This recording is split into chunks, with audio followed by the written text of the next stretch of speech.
The Phoenix pendant was missing from my jewelry box the morning she left for the airport. I stood there staring at the empty velvet interior, and my hands went cold. Not the kind of cold that passes. The kind that starts in your fingertips and works its way up your arms and settles in your chest where it stays. I had not given it to her. She must have taken it while I was sleeping. And something about that felt wrong in a way I could not name yet. That pendant had been with me since before she was born. Since before I understood what it meant to carry something that once belonged to someone else. Since before I knew how objects could follow you across decades and wait. I think I knew then. Maybe not the details. But I knew something was ending that would not come back the same way. 3 weeks later I realized she was gone. Not gone the way she told me. Not working at some hotel in Dubai checking in guests and learning Arabic and saving money like Marcus said. Gone in a way that made my kitchen too quiet. In a way that made my phone feel alive in my hand, even when it was not ringing. I kept checking it. Kept expecting her voice. Kept getting Marcus instead. His voice was always smooth. Always patient. Always ready with an answer before I finished asking the question. She is fine, Dorothy. She is adjusting. You know how it is. New country. Different time zone. She is busy. I did not believe him by the second week. But I did not know what else to do except wait, and pretend I believed him so he would keep talking to me. My name is Emily and I am 62 years old. But that comes later. Right now I am just remembering how that pendant used to catch the afternoon light in my bedroom. How it sat in the same box for 30 years. How I never told my daughter where it really came from, or why I kept it locked away. She had been so excited about the opportunity. Marcus had connections, he said. A friend in Dubai who managed a luxury resort. They needed bilingual staff. Good pay. Housing included. A future they could build together. My daughter Simone lit up when he talked about it. She had always wanted to see something beyond Detroit. Wanted to feel like her life was bigger than the blocks we grew up on. Bigger than the salon where she did hair 6 days a week, and came home smelling like chemicals and tired in a way that worried me. I did not like Marcus. But I never said it out loud in a way that mattered. I said it the way mothers do when they know their daughters have already decided. I said it with silence at dinner.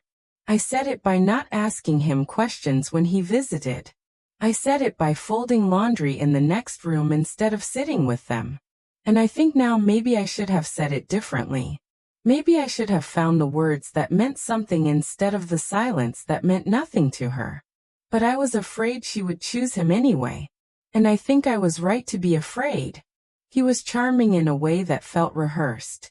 His compliments arrived too quickly. He never stumbled over his words the way real people do when they mean something. And when Simone told me they were getting married at the courthouse, no family, no fuss, just the two of them and a witness Marcus knew, I felt something cold move through my chest. The same cold I felt when I saw the empty jewelry box. But she was 26. And I had made my own mistakes at 26. So I thought maybe I was just being the kind of mother who cannot let go. The kind who sees danger everywhere because she has seen it before. I watched her pack. I watched her organize her documents into a blue folder Marcus had given her. I watched her practice phrases in Arabic from a phone app, mouthing the words in front of the bathroom mirror like a child preparing for a test. And I did not say the things I felt because I did not know how to say them without sounding afraid. The night before she left I almost told her about the pendant. Almost explained why I kept it locked away. But she was folding clothes on my bed and humming something I did not recognize, and I thought maybe I was wrong.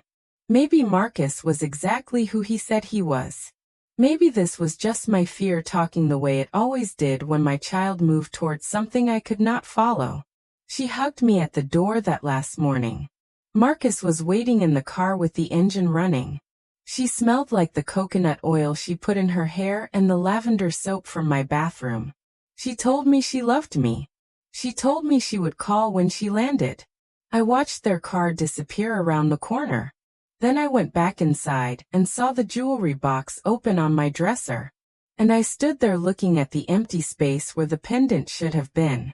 And I thought about how she must have taken it for luck. How she must have wanted something of mine with her. How maybe that meant she was more afraid than she let me see. I did not know then that it would be the only reason I would get her back. The first 2 weeks, she called every few days. Her voice sounded thin, like she was speaking from somewhere farther than miles. She said the hotel was beautiful. She said the work was harder than she expected. She said Marcus was helping her adjust. But there was something missing in her tone. Something I recognized because I had heard it in my own voice once, years ago, when I was pretending things were fine and needed people to believe me. I wanted to ask her questions. Real questions. But Marcus was always there. I could hear him in the background, moving around, clearing his throat. And I felt her answers getting smaller. Then the calls stopped. Marcus said she was working double shifts. Then he said her phone broke. Then he said she was emotional and needed space. And every time he gave me a reason, I felt my stomach turn. But I had no proof. No evidence. Just a feeling that lived in my throat and would not leave. I started calling the hotel. The first time a man answered in English and said there was no Simone working there. He said maybe I had the wrong location. He was polite, patient. He suggested I check the spelling. I called back. Different voice. Same answer. I called a third time. A woman this time. She put me on hold. Came back. Said she had checked everywhere. No one by that name.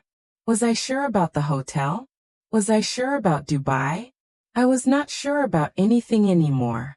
When I called Marcus, he sounded annoyed for the first time. His smooth voice had an edge to it. He said I was stressing her out. He said she specifically asked him to tell me to stop worrying. He said I needed to trust that she was fine. And I thought about all the ways men make women sound crazy for feeling what is real. I stopped calling him. But I did not stop looking. I had a cousin in Atlanta who had worked domestic violence outreach for years. I called her at midnight. I do not remember deciding to call her. I just remember sitting in my kitchen with my phone in my hand, and her number on the screen, and my finger pressing the button before I could change my mind. She answered on the third ring. Her voice was slow with sleep, but she woke up fast when I started talking. She listened without interrupting. She let me finish. Then she was quiet for a long time. Dorothy, she said. I need to say a word, and I need you to stay on the line. Trafficking. She said it gently, but it still landed like a stone in my chest. It still took all the air out of the room. She said she knew people, organizations that tracked women across borders. She said she would make some calls. She told me not to do anything. Not to call Marcus again. Not to alert him that I was looking. She said if this was what she thought it was, then any pressure could make him disappear Simone completely. I said okay. I think I said okay. I do not remember hanging up. I just remember sitting in the kitchen until the sun came up. Not moving. Not thinking. Just sitting there. With the knowledge of that word between me and everything else. My cousin connected me with a woman named Philippa. It took 3 days. 3 days of waiting by the phone, and jumping every time it made a sound, and checking my messages so many times the screen left marks on my thumb. Philippa called on a Tuesday afternoon. I was at work at the library. I took the call in the back office with the door closed and my hand over my mouth, so no one would hear me if I started crying. She asked questions. About Marcus. About how they met. I tried to remember. They met at a barbecue someone from the salon threw. Or maybe it was a birthday party. I think it was summer. I think Simone wore a yellow dress. But I am not sure. Memory does that. It takes the important things and makes them blurry. Philippa asked about money. Had Marcus asked Simone for money? Had he paid for the trip himself? Did I know what kind of visa she was on? I did not know most of the answers. And every question I could not answer felt like another way I had failed to protect her. Philippa said she would make some calls. She said it could take time. She said I should prepare myself for the possibility that nothing would come of it. She said it kindly. But I heard what she was really saying. Prepare yourself to never see her again. I said okay. I think I said thank you. I do not remember.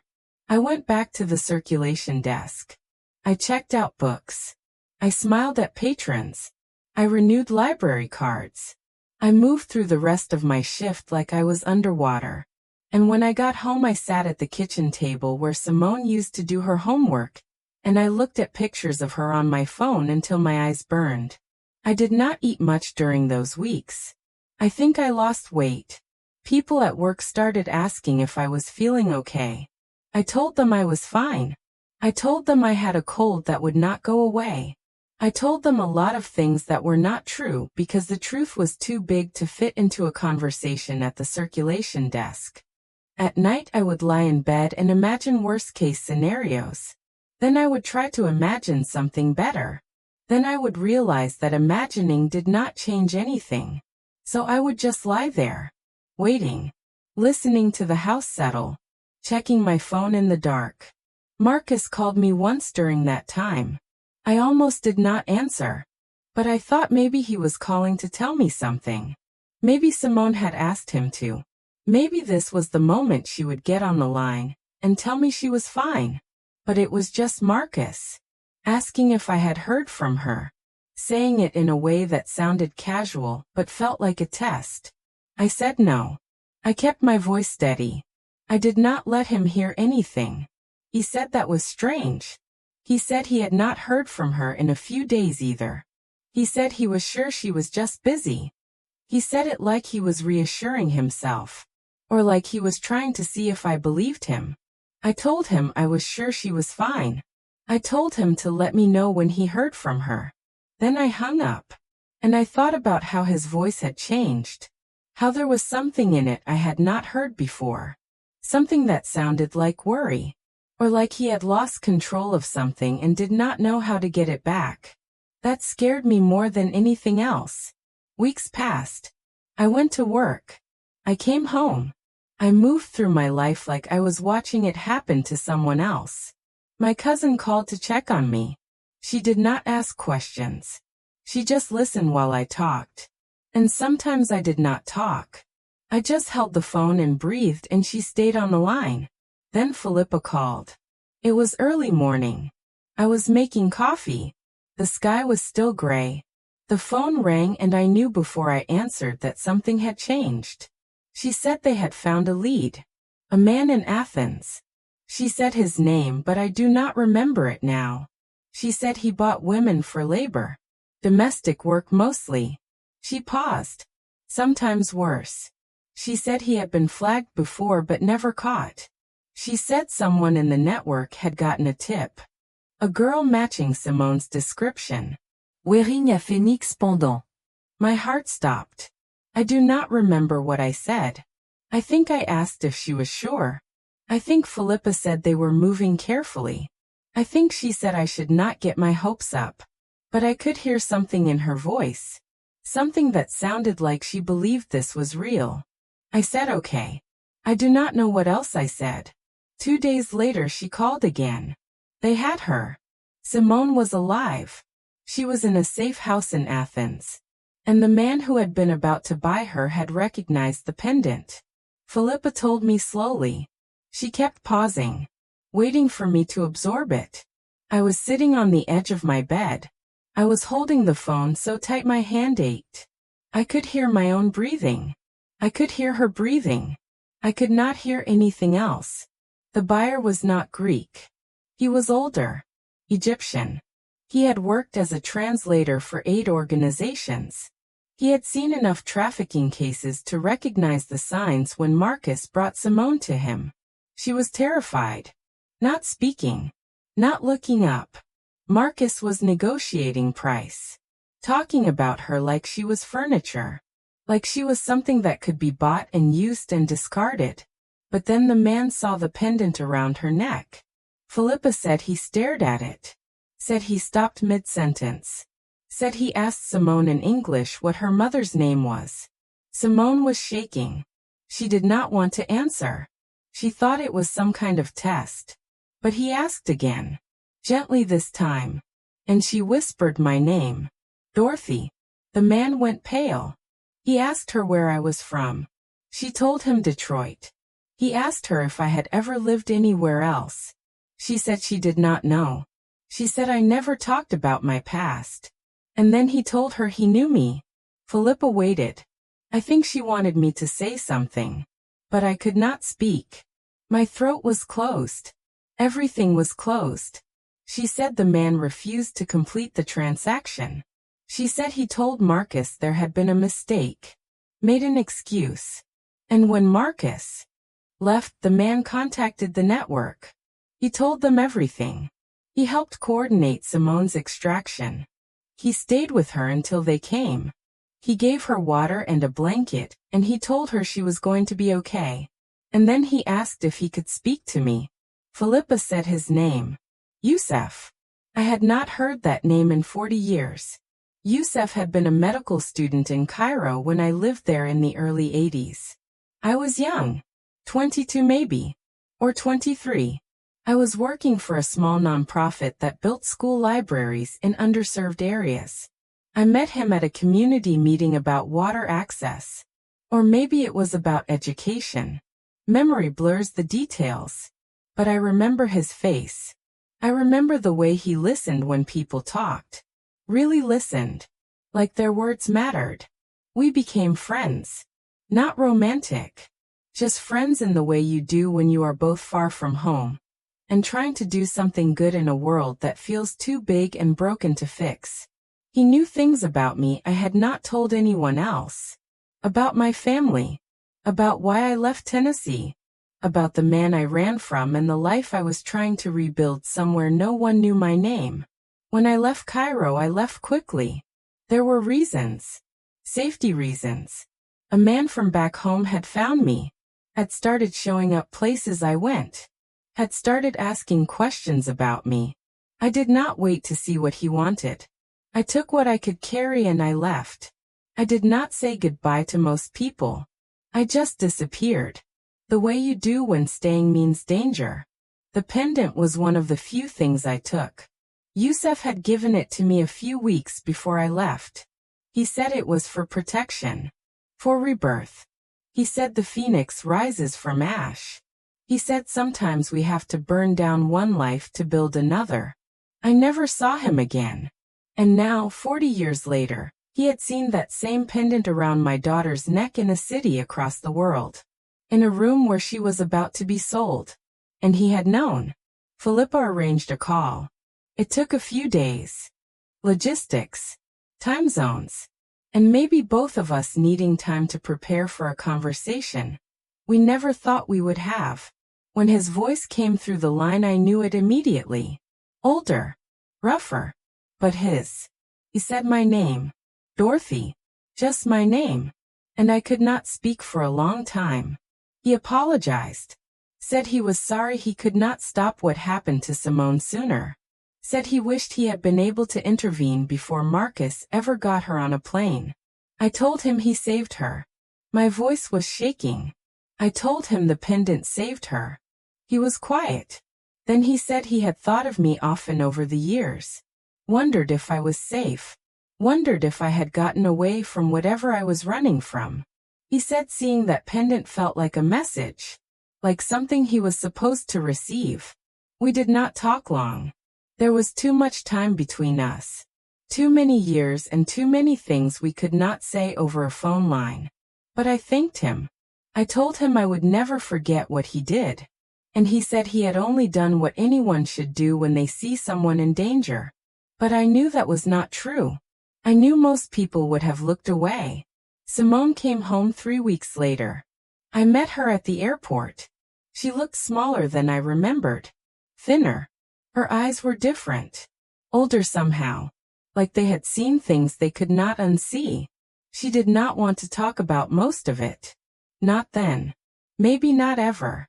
And I did not push. I just held her. I took her home. I made her soup even though she barely ate it. I let her sleep in my bed when the nightmares came. And they came every night for weeks. She would wake up gasping, confused about where she was. And I would hold her and tell her she was home. Tell her she was safe. Tell her over and over until she believed me enough to fall back asleep. The pendant came off a few days after she got back.